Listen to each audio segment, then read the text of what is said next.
Today we're going to be talking about, will you lose all your assets if you have to go to the nursing home? So we're going to talk about some ways that you can make sure that that doesn't happen. Another title for this speech, and actually it's another title for most of my speeches, is how to protect your family without having to give up control. The sooner you do planning, especially when we're looking at protecting assets for Medicaid, the sooner you do planning, the more assets you can protect, the more control that you can maintain. So what you're going to discover is ways to protect your assets if you ever need long-term care. So this is for you if you're worried about having to lose all your assets if you have to go to the nursing home. We're going to talk about some ways that you can protect your assets so that you don't lose them if you have to go to the nursing home. If you're worried about who's going to take care of you, so I'm going to talk a little bit about how you decide who you put in charge in the event you're not able to be in charge of yourself. If you're afraid of outliving your money, so they actually say that the number one fear that seniors have is that they're going to outlive their money. And that's actually somewhat of a valid fear. They actually say in the last 6 months of your life, you spend more on your care than you do in your entire lifetime. And I'm going to go over in a minute with some numbers for you on how much it costs for long-term care, and you really can go through a substantial amount of assets. And if you're confused by conflicting advice, because nowadays we can search on the internet and we can get advice on absolutely anything. But one of the most dangerous things to get advice from the internet on is Medicaid. Because Medicaid is a federal program, it's administered on a state level, and every state does it differently. It also changes a lot over the years. So if you were to go on the internet and find somebody who posts and says they got their mom on Medicaid and this is what rules they had to follow, and that person lived in another state or they did it 10 years ago, the rules might be completely different than they currently are. So imagine having the peace of mind knowing your assets are going to be protected if you ever need long-term care, knowing you're going to be taken care of if you ever need care, and having a plan customized to your unique family situation, because every family is different, every situation is different. So our firm has helped over 6,000 people protect the assets that they leave to their loved ones from divorce, creditors, and lawsuits. We've also helped over 300 families implement the plans that we've designed, and over 1,200 families implement the plans that other attorneys have designed. And why that's significant to you is for most people, when we put together a plan, you're going to want to put it on the shelf and forget about it. But what's important to you is it works when it's actually needed. And the fact that we've walked alongside over 1,500 families after they've lost a loved one to make sure that it works efficiently lets you know that we're going to be able to make sure that it works efficiently for your family. One of the things that's unique about our firm is we do both estate planning and elder law. So the estate planning is the who gets your stuff when you die. The elder law is what we're going to be talking about today. It's how to protect assets if you ever need long-term care. Our firm belongs to organizations where we collaborate with 3,000 attorneys nationwide, where we're able to learn from the other attorneys and make sure that what we do complies with the current laws and the changes along the way. And one of the things that's very unique about Medicaid is a federal program. It's administered on a state level. Texas is one of the latest adopters of any change in Medicaid. So a lot of times any trends that are happening nationally, we're able to see the trends and make adjustments in how we do planning. Let me give you one example. So in Texas right now, if you have a home and you go on Medicaid, your home is protected from being taken by the nursing home or having to be sold. It's what we call an exempt asset. But if you live in 40 of the other states of the United States, they require the home be sold before you get care. And so one of the things that we're going to talk about a little bit later in this speech is a way that you can protect the house if they ever change the law. So we can kind of look at the trends regarding how it could change. We have 3 locations that you can meet with us in. We have an office in Bartonville, we have an office in Aubrey, and we have an office in Denton, and you can meet with us at any of those locations. We actually, in our office, there are 5 attorneys. We have 20 support staff, and you can have that initial meeting with any one of the 5 attorneys or with Tammy, who's my legal assistant, who's been with me for over 20 years. I have 4 different books, and if you're interested in one of these, you can call the office and get a free copy. So the first one is my most popular book. It's the one that I wrote about 15 years ago. It's the Who Gets Your Stuff When You Die. Mainly talks about estate planning, talks a little bit about elder law. I've also got 2 books that are related to each other. One is what your spouse should know if something happens to you. The other is what your family should know if something happens to you. And it's a series of checklists and information that would be good for people to have if something happened to you. Also, if you go on our website, those checklists are on there. So if you want to download them and fill them out, that's a way you can do that. And the last book is Finding Strength in the Face of Alzheimer's. And I wrote that one because I've had many of my clients who are caregivers of somebody with Alzheimer's who have actually died before the person with Alzheimer's. They actually say 60% of caregivers of somebody with Alzheimer's actually pass away before the person with Alzheimer's. So what if everything you've been told about how to pay for nursing home costs is wrong? So a lot of financial advisors, a lot of attorneys will tell you that once you have spent all your assets and are absolutely broke, then you should apply for Medicaid. Now, Medicaid is a plan that it's actually designed to help people that can't afford to pay for care. But if you were to wait until you're totally broke, there's not going to be assets to pay for the assistance in applying. Because applying for Medicaid now is similar to what they used to do with HMOs. So there was a period of time with HMOs where the insurance companies decided that no matter what your claim was, they were going to deny it. And they were also going to deny your request to see a specialist. And then in order to get either that claim or to get to see the specialist, you had to go through an appeal process in order to get through the system. Medicaid is like that now. So Medicaid, if you try to apply without an attorney helping you, it's really, really hard to make it through the system. And even with an attorney, it can take up to a year to get qualified for Medicaid. So you've also got to have a certain amount of money set aside so that you're able to actually pay for your care until the application is approved. So the care costs can take a terrible toll. Now, I already told you in the last 6 months of life, most people spend more on care than they do in their entire lifetime.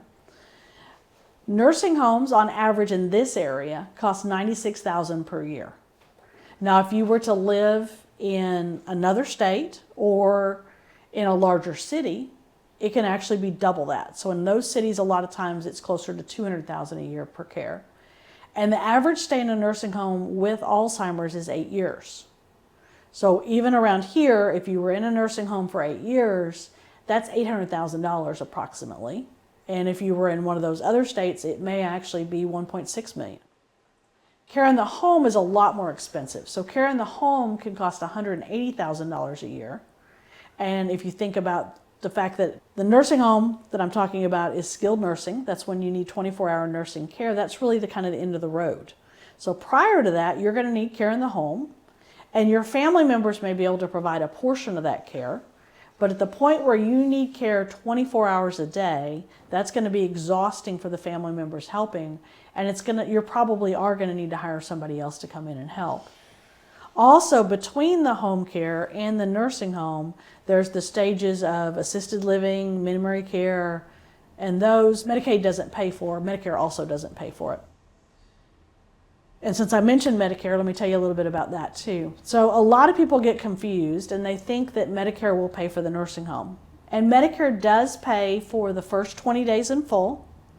And if you have a really good supplement, they'll pay for another 80 days. So if you have a really good Medicare supplement, Medicare will pay for 100 days in a nursing home or in a rehab. If you don't have a good Medicare supplement for the other 80 days, they'll pay 20% of it. And that 100 days will cover both rehab after you get out of the hospital or skilled nursing. So it's a total of 100 days. Medicaid, and one of the ways you can remember the difference between the two is Medicaid has the word aid on the end. Medicaid is more designed for people that can't afford to pay for nursing home care, don't have assets to do that. And so Medicaid will pay for skilled nursing, and I'll go over the criteria on how you do that as we go along on the slides. Life is really unpredictable. None of us know if we're ever going to need long-term care. We all know we're going to pass away someday. We all hope that it'll be relatively quick and painless. We also hope it's very far away in time. But we don't know if we're going to need care. So in the event you have an accident, a stroke, or get Alzheimer's, you want to make sure you're taken care of and there's assets available to do that.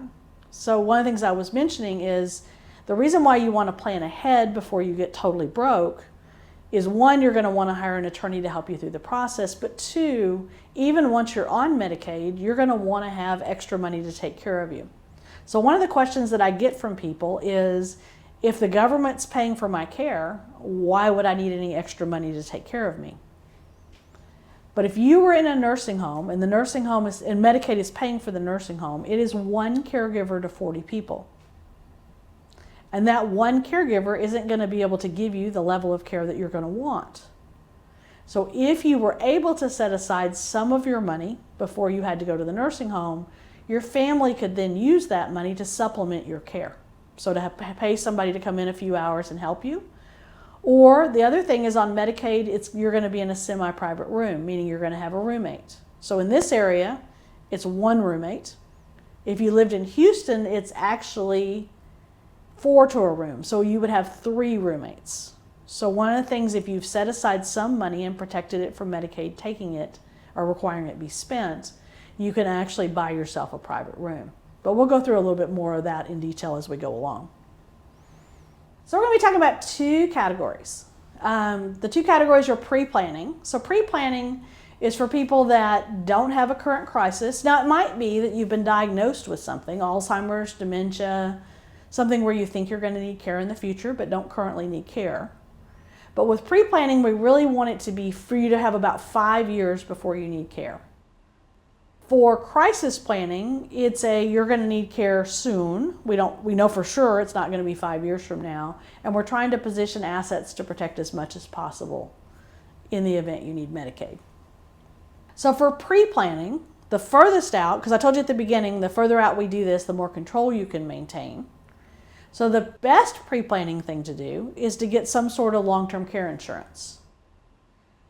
The hard thing with long-term care insurance is most of the time, by the time you're willing to purchase a long-term care insurance policy, it's too late. Because if you think about it, if you went to an insurance company and said, my house is already on fire, can I go ahead and get insurance just in case it burns down? They're not going to give it to you. So a lot of people with long-term care insurance, they'll get diagnosed with dementia or Alzheimer's, and then they'll try to go out and purchase a policy, and the company's going to go no, because it's pretty assured that you're going to need care. So really you have to purchase the care back when you're healthy and you don't think anything's going to happen at all. The other thing that's happening with long-term care insurance is we're living longer, and so the odds on them needing to care for you longer are higher. So most of the time if you purchase a policy, it probably will cover 3 years at the most. You can get it up to 5 years, but you're not going to be able to get unlimited lifetime benefits because the insurance companies know that there's a risk that they'll have to cover. There's 2 other products you might look at. They're hybrid policies. So what I have is I have a life insurance policy. If I pass away, it pays my family $1 million. In the event I need care, I can spend a portion of that $1 million on my care. So it's the same amount of money. So if I spend $300,000 on my care, my family's going to get $700,000 when I pass away. But it's a way to get coverage for long-term care. The underwriting for it is a little bit different than long-term care insurance. So long-term care insurance, they're looking to see, am I going to need care? Life insurance, they're looking, am I going to pass away? So are they going to have to pay a death benefit? And so they may actually issue a policy with a long-term care rider in a situation where you've got some illnesses that might cause you to need care in the future. The other product that has a similar aspect is an annuity. There's annuities out there that also have long-term care riders.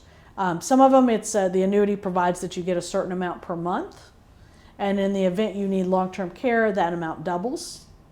Or if it's a cash value, there's some amounts that you can pull out related to it. So that's something you might talk to a financial advisor about. If you don't have a financial advisor that you trust to talk to about that, if you'll give our office a call, we can give you some names of some financial advisors that can help you look into that. The other thing that you might look at, so we do with a lot of couples when they don't think they're going to need care, but they think it might be possible, is we might revise your wills or your trust to include what we call a supplemental needs trust. So with that, what we could say is in the event one of the spouses passes away, whatever the surviving spouse inherits, they inherit it inside a supplemental needs trust. That would allow them to spend that money on anything they need. The only downside to it is you do have to give up control.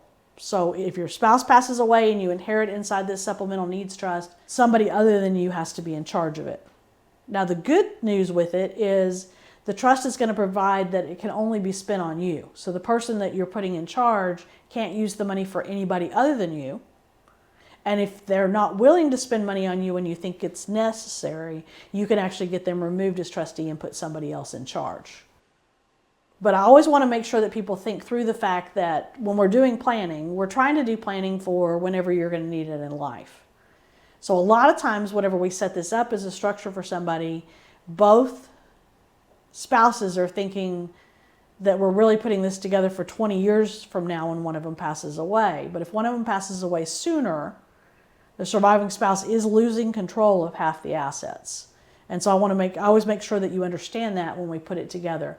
But it's a way that we can make it where you don't have to lose control now. You just lose control of half when one of you passes away. But we then protect those half of the assets from Medicaid, requiring that they be spent before you get care. The other important thing is to update your financial power of attorneys to allow for future planning and gifting. So if you have a standard form power of attorney, or a power of attorney that was drafted by an attorney that doesn't do Medicaid planning, it probably doesn't provide for what we need to do in order to protect assets for Medicaid. So at the point where we actually get into crisis planning and we start moving assets around to get them protected from Medicaid, requiring that they be spent, we have to do some gifting usually, or transfers. And if your power of attorney doesn't authorize those transfers, then that planning can't be done in a crisis situation. So our power of attorneys have language that allow the people that you put in charge to do that kind of planning. And then real quick, let me go over the look backs for gifting. So if you were to give away assets in order to protect them from Medicaid, if you're doing it for Medicaid itself, it's a 5-year look back. If you're doing it for veterans benefits, it's a 3-year look back. And I highly recommend that if you're giving away assets in order to protect them from Medicaid, that we do it inside of a trust. And let me give you an example of why. So if you've heard any of my other speeches, I always try to mention that most families are dysfunctional. And the families that are not dysfunctional and everybody gets along, I call them fairy tale families. And I do represent a lot of fairy tale families. I do know that if we put too much stress on a fairy tale family, it can fall apart. So let me tell you a story about a fairy tale family that I talked to about Medicaid planning. So the lady came in to me. She had $500,000 that she wanted to protect just in case she needed to go to the nursing home. She wanted to give it to her son and daughter-in-law, and I told her that it would be better if we put it in a trust so that they remember that it's her money.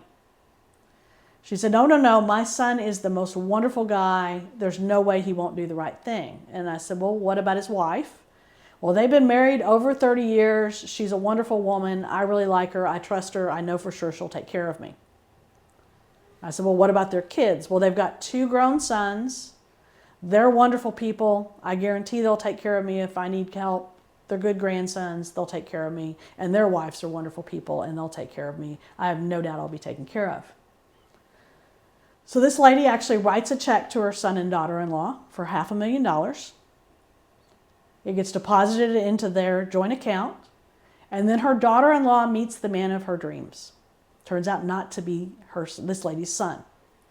So she actually went to her husband and said, I've met the man of my dreams. I'm going to take the $250,000 your mother gave me, and we're going to go start our new life.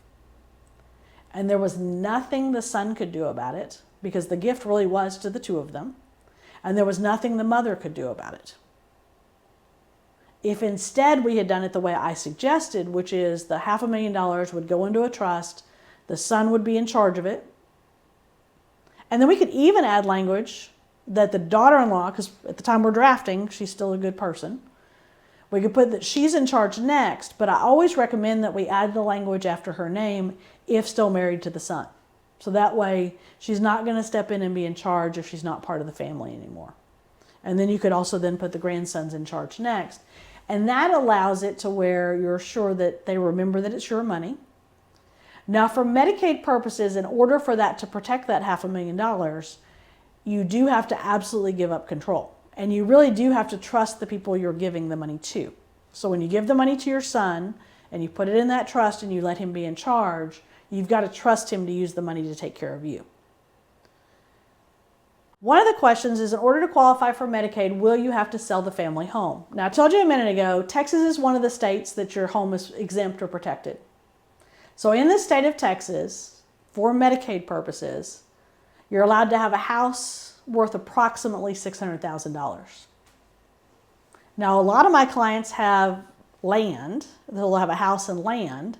And a lot of times the land around here will be worth more than that. So the house along with the land would be more than $600,000. And I'll talk to you in a minute about some ways we can protect that. But if you have a house that's worth less than $600,000, when you qualify for Medicaid, that house is exempt, meaning it doesn't count against you to own the house. The house cannot be sold during your lifetime, and it cannot be rented out. So if it ever gets sold during your lifetime or rented out, it becomes a countable asset, and that money will have to be spent on your care before Medicaid will help. Other thing with the house that's very important to know is when you pass away, Medicaid is going to send a letter to your family. It starts with sorry for your loss. And the reason why it starts with sorry for your loss is they got in trouble for not being compassionate. The rest of the letter is actually still exactly the same. So the letter is going to say something like, we spent $322,000 on your loved one and we would like to be paid back. And in the event you haven't had an attorney help you get on Medicaid or protect the house, they're actually going to be able to attach a lien to the house and get reimbursed from the sale of the house. So what we call it now, as far as protecting the house, we can do it through something called a transfer on death deed.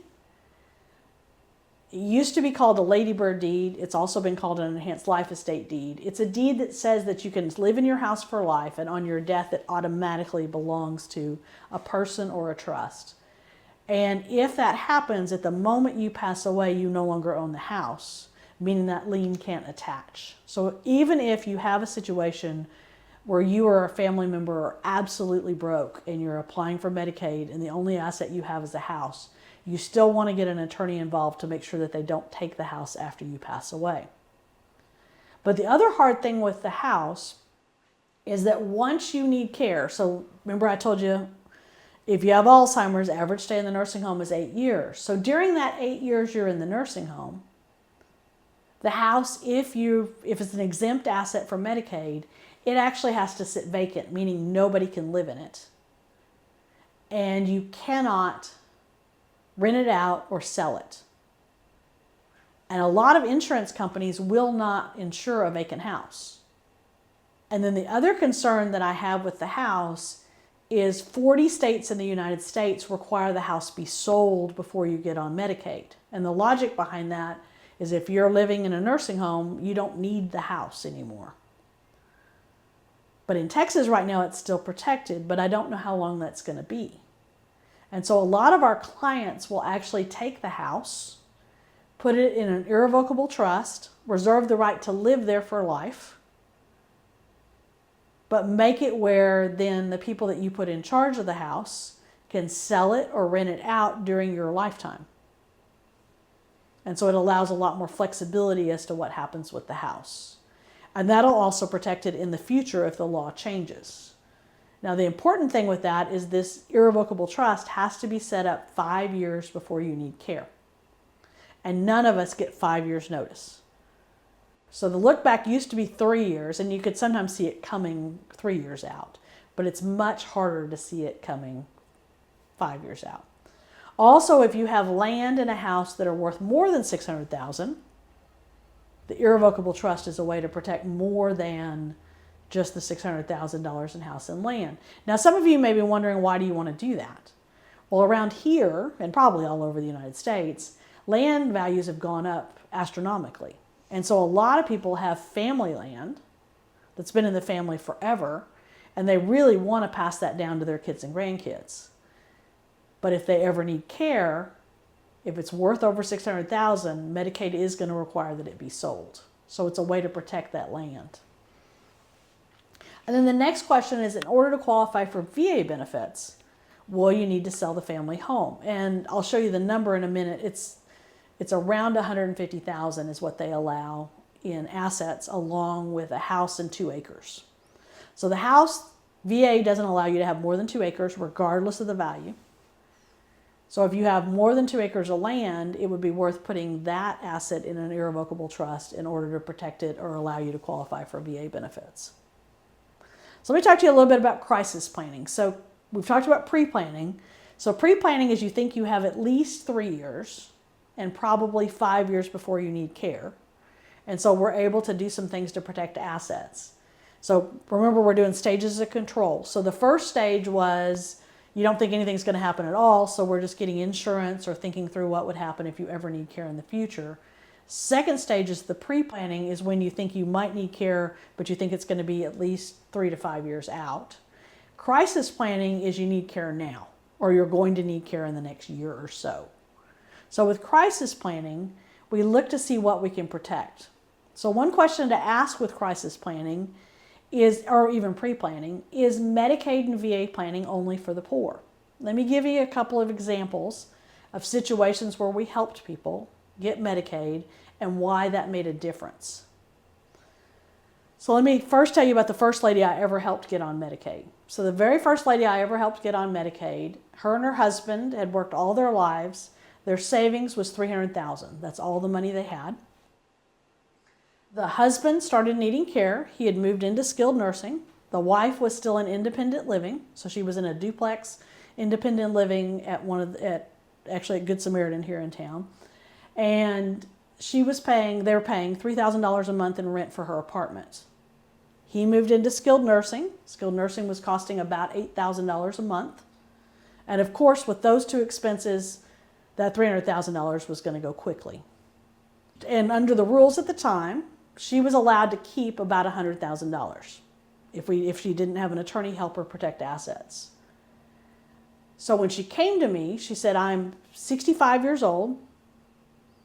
I've got the rent in the apartment, and if I'm only allowed to keep $100,000, I have enough money to live there 3 more years, and then I'm broke. So what am I going to do? So we were actually able to get her husband on Medicaid, got Medicaid to pay for skilled nursing for him. She was able to keep the $300,000 and use it for her care. There's a lot of statutes, and we'll go through them in a minute, a lot of rules regarding how we make sure that the spouse at home still has assets to live on. So let me tell you about another situation where I got somebody on Medicaid, and this person had a lot more assets. So this particular lady, her husband was in a nursing home.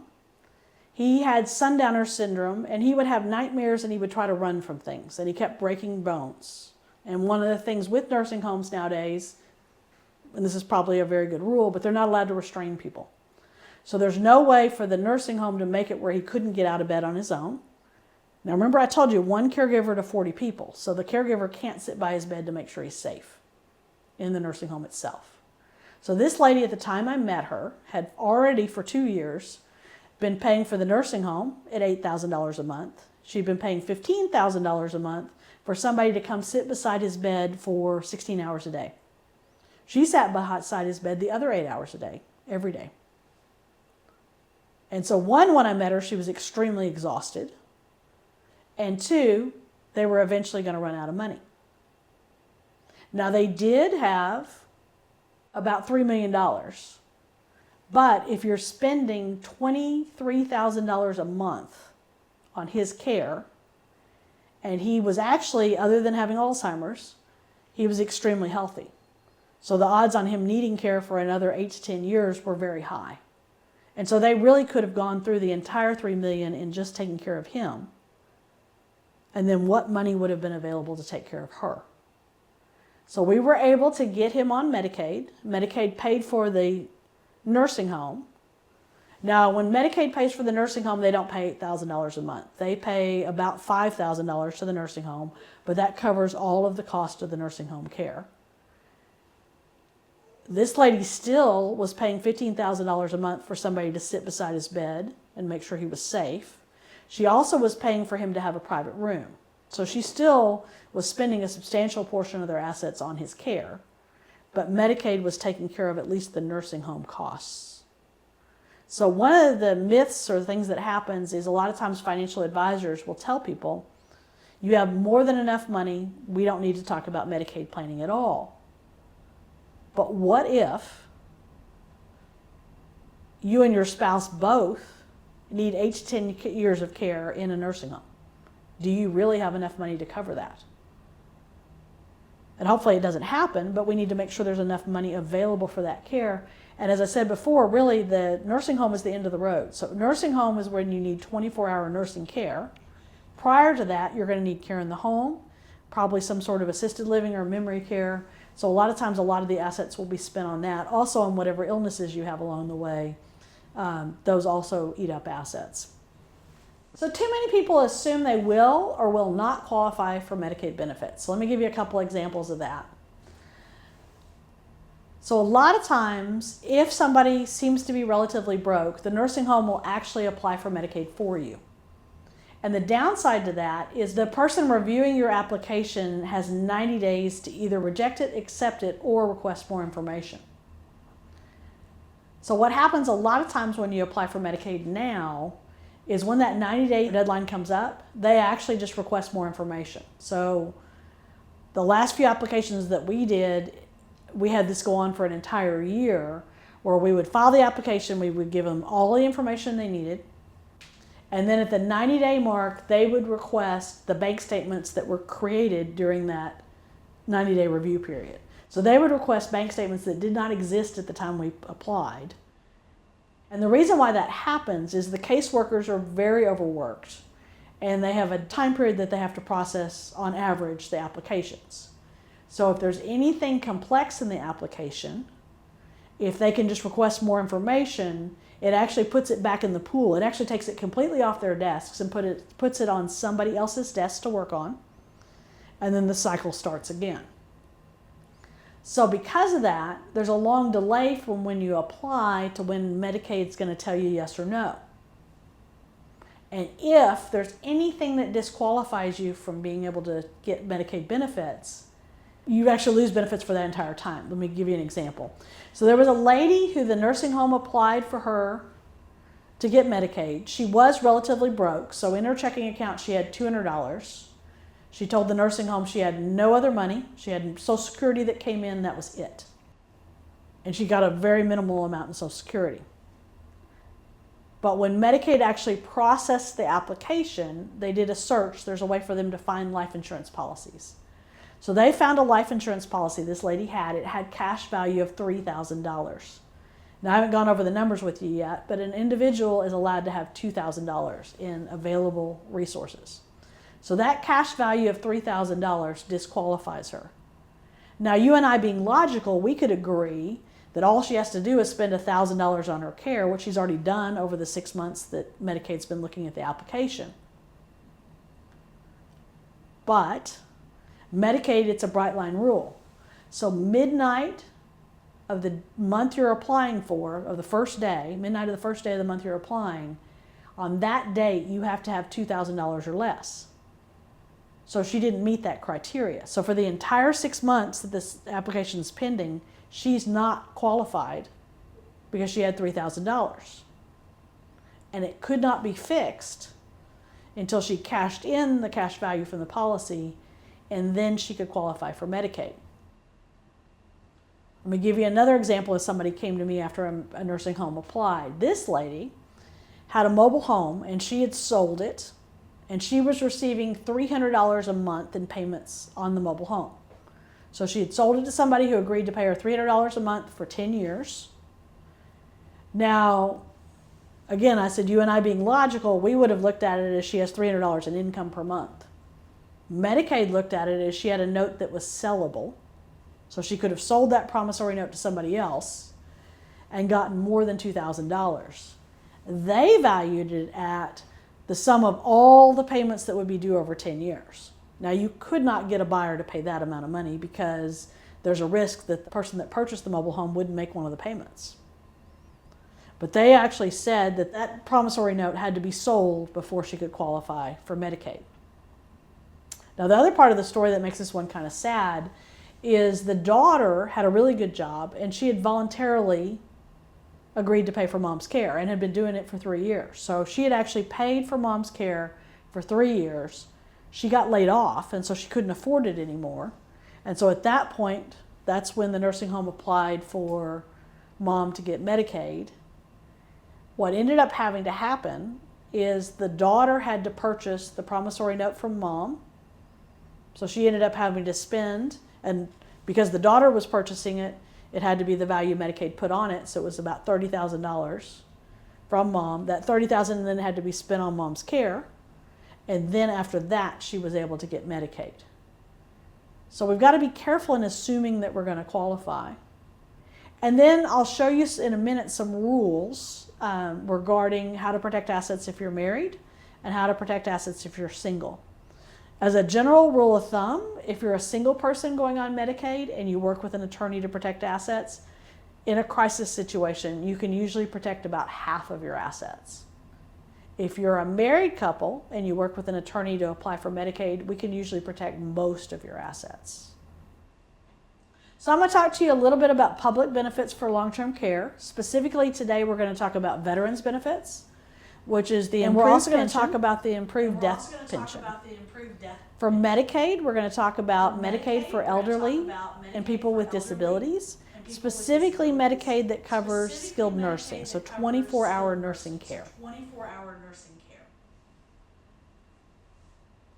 So the VA improved pension has actually two different levels I'm going to talk to you about today. On this slide, I have just the numbers for aid and attendance. So aid and attendance is when you need help with activities of daily living. So you need assistance from somebody else to do general activities of like bathing, dressing, clothing yourself, eating, stuff like that. And you need help with at least two of those. The other level of benefits that you can get from the veterans benefits is something called housebound. Housebound means you don't leave the house without the help of somebody else. So if you go to the doctor or you go to the grocery store, somebody comes with you, they drive, they help you do things, that's a lower benefit. So aid and attendance, if you're married, it's $2,795 a month is the maximum you can receive. If you're single, it's $2,358, and if you're a widow, it's $1,515 per month. The service requirement is you have to have 90 days of active duty, and 1 day of that active duty has to be during a defined period of war. Now, active duty is not just the boot camp training. You have to actually be fully in service before it qualifies. Other important thing is you need to get a copy of your DD-214, your discharge papers. And you need the actual, I said copy, but you actually need the original. So at the time you were discharged, you were given the original DD-214. Hopefully you put it in a safe place. Now, some people, when they were discharged from the military, they were told to record it in the county records. So you might have recorded it in the county you lived in at that time, and that's a place to go and look for it. If you don't have it, even if you don't think you're going to ever need care, it's worth you going ahead and requesting an original copy from the Veterans Administration. It can take over a year to get that copy. And if you don't actually have the original, you cannot apply for these veterans benefits. And if you pass away before you get approved for the veterans benefits, it doesn't go retroactive. Now, if you're alive when you get approved, it'll go retroactive to when you applied. So the DD-214, the other thing to be aware of is there was a period of time where one of the places where they stored all the information regarding the military, that facility burned down. So a lot of the Vietnam veterans, if they do not have their original DD-214, it may be one of the ones that was lost in the fire. And if it was lost in the fire, then you're going to have to prove military service some other way. So photographs of you in the military, your dog tags, affidavits from your friends who served with you, things like that are ways that you can prove that you served in the military. But it takes time to do that. And that's why you're going to want to do that ahead of time instead of waiting until the actual need is there. So this next slide shows you the defined periods of war. They're kind of random. Congress actually came up with these dates, but they're not necessarily the periods of time, if you lived during this period of time, that you would consider a period of war, especially when you look at Vietnam. So there are people that were drafted and served in Vietnam prior to these dates. And if you can prove that you actually served in Vietnam itself, you can get it prior to these dates.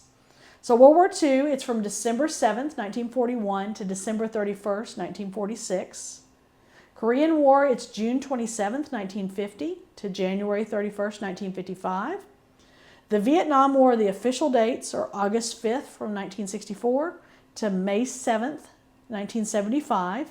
But if you were in country, so in the country of Vietnam, or on an eligible ship off the shore, you can actually qualify from February 28, 1961 to May 7th, 1975.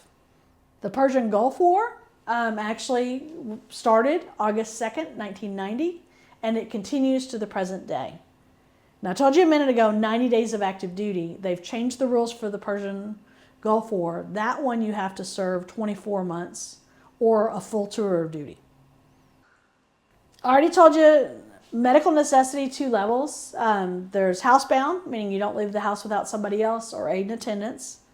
They have a net worth that actually gets adjusted annually. So the maximum net worth in order to qualify for VA benefits is $158,240.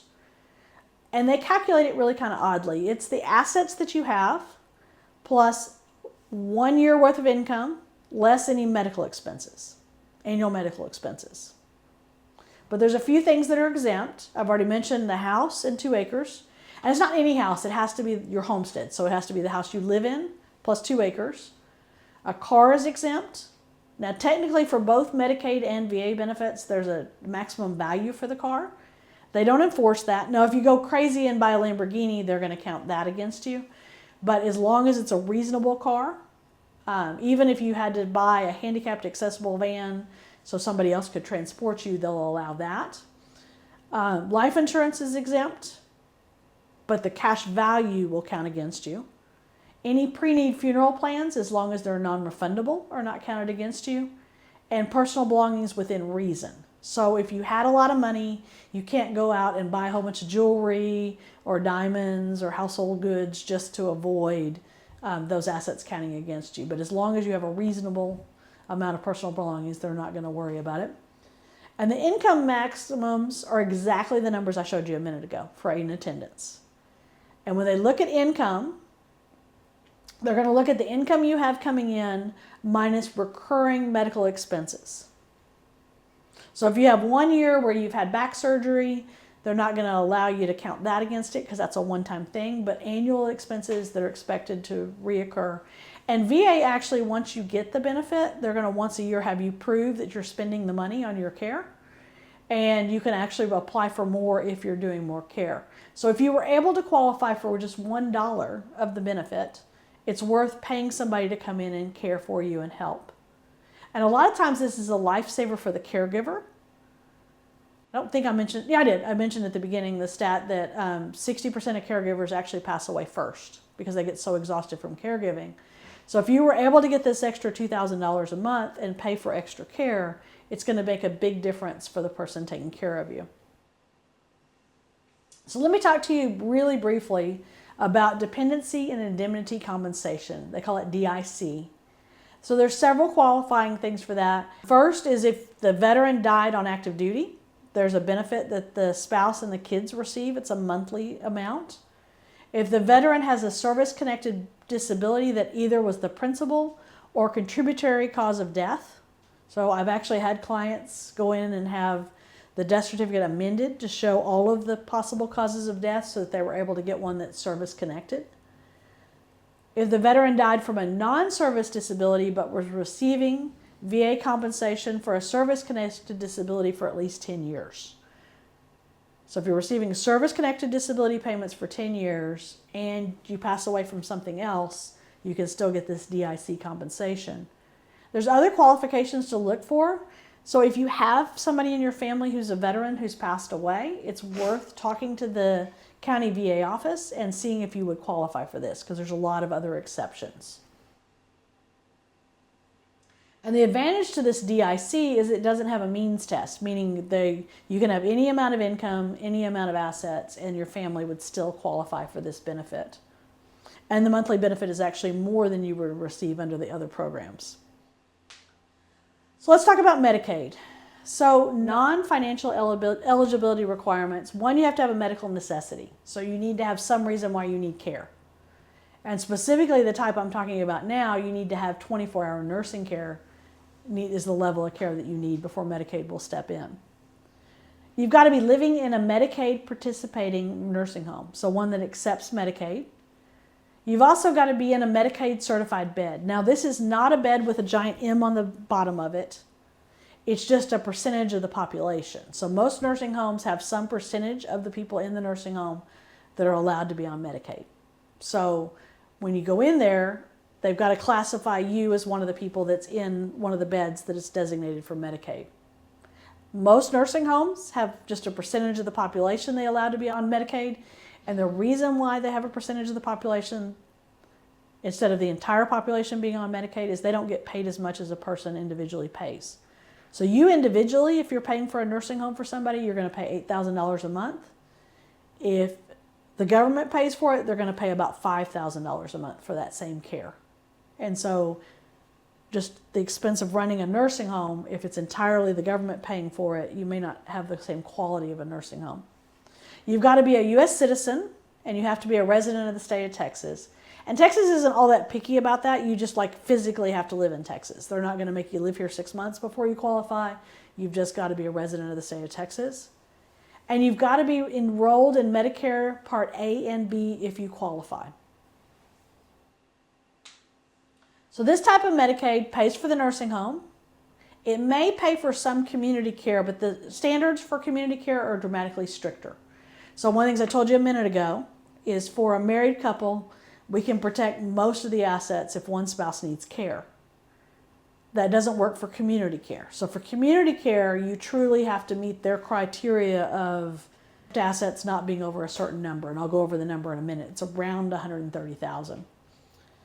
You don't have to be totally poor because certain assets are exempt. There's generous protections for income and assets for the healthy spouse. Medicaid actually calls them the community spouse. So the person that's not in the nursing home, under the rules, income is actually exempt. They can make any amount of income and it doesn't count against or have to go towards the care of the one in the nursing home. And there's some protections that we can do regarding assets. The protected resources for a single Medicaid applicant, it's $2,000 of liquid assets.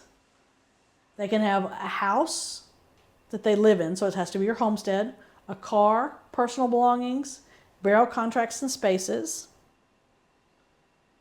And if you're married, the community spouse, so the spouse at home, is allowed to have liquid assets, and they do it within a range. So they take whatever assets you have, and it doesn't matter. So the other thing, the important thing with this is for Medicaid purposes, they look at everything you own. So even if when you got married, you brought $1 million into the marriage and that's your separate property, and if you got divorced, you would be able to take that $1 million as yours. Medicaid looks at it as you have an obligation to take care of your spouse.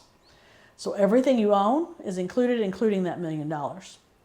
So what Medicaid does calculation-wise is they look at everything you own that's not exempt. They take that and they divide it in half.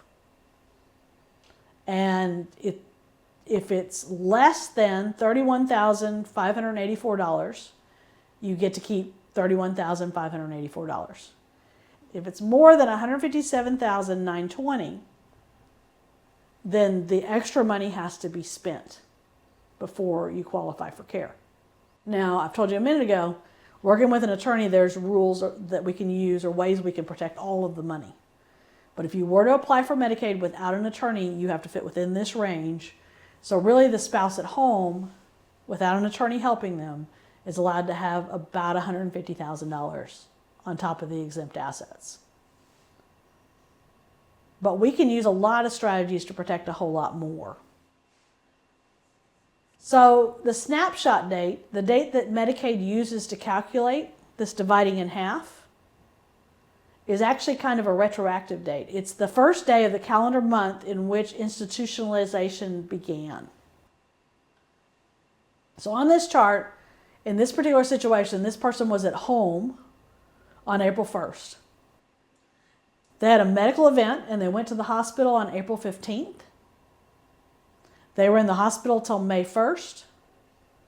They went into rehab. They were in rehab, and remember I told you Medicare pays for the first 20 days.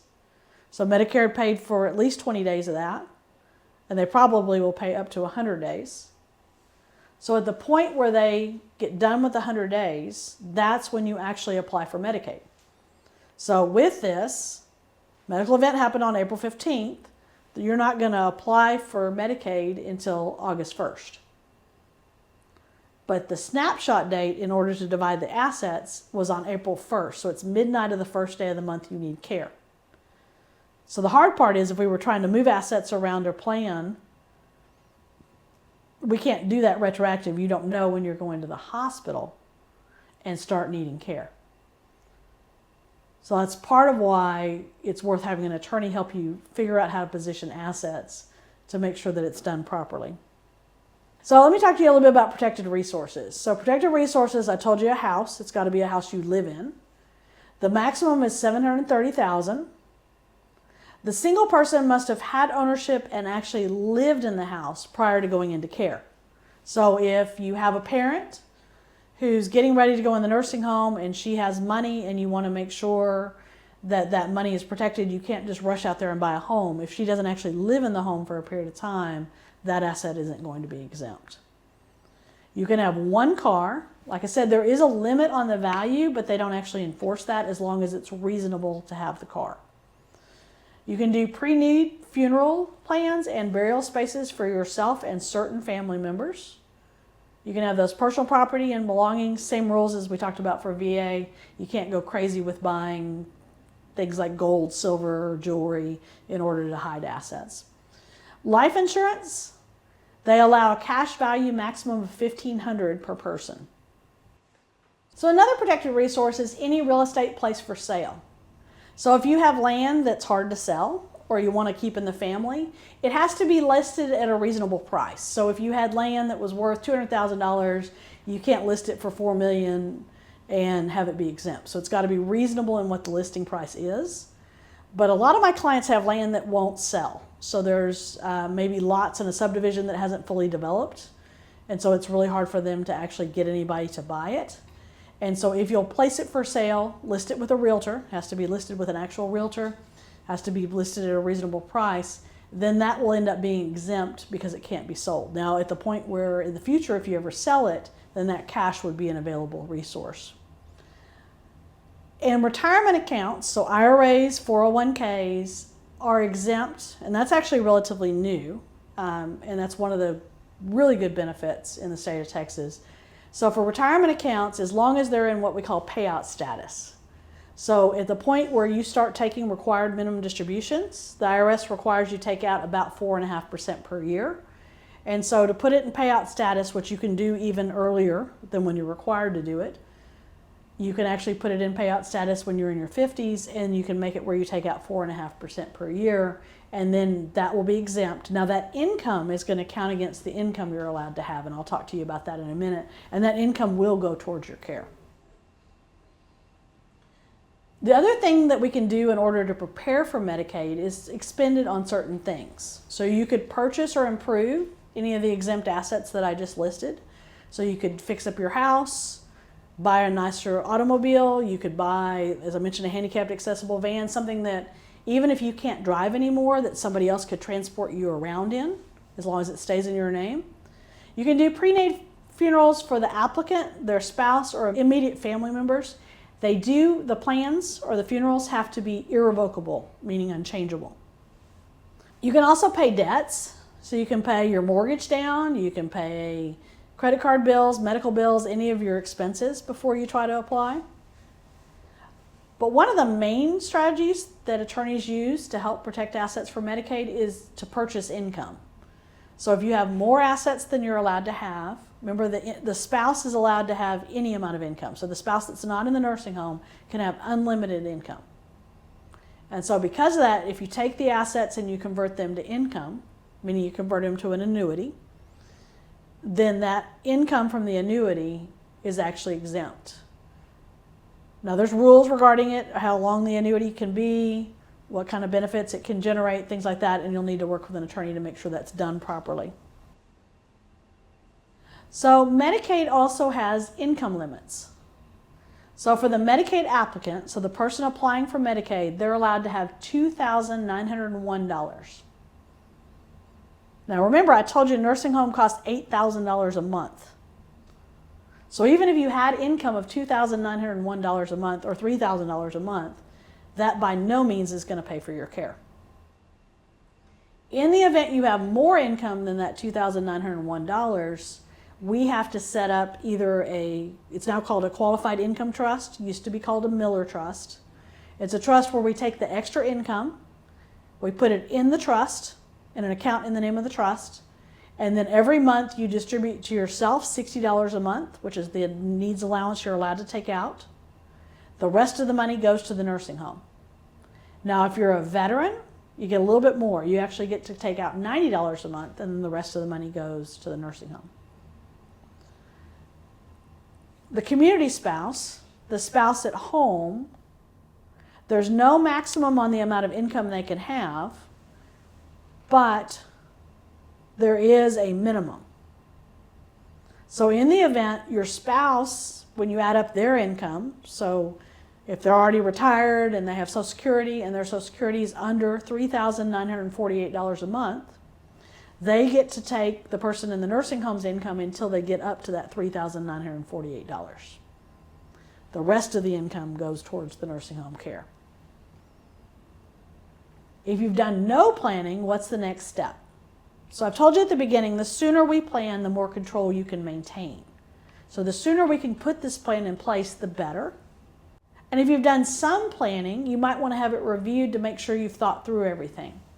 One of the things we do with our clients is we meet with you every 3 years to check in and see how life's going. So it may be at the time we started planning, you didn't think you were ever going to need care and you weren't worried about it. So we didn't do any planning regarding it at all. You may be at the stage now where you're thinking, well, you might need care someday. So we might talk about what we talked about really early on, which is we could put some language in your will or trust that protects half the assets if one spouse passes away.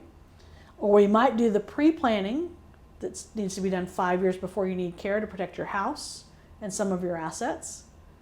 Or if you're closer to needing care now, we can talk through how to do crisis planning. So what's the difference between salad and garbage if they're made of the exact same thing? It's timing. Because if you think about it over time, salad becomes garbage. So because we really don't know when we're going to need care, the earlier you plan, the more proactive you can be as far as putting things together.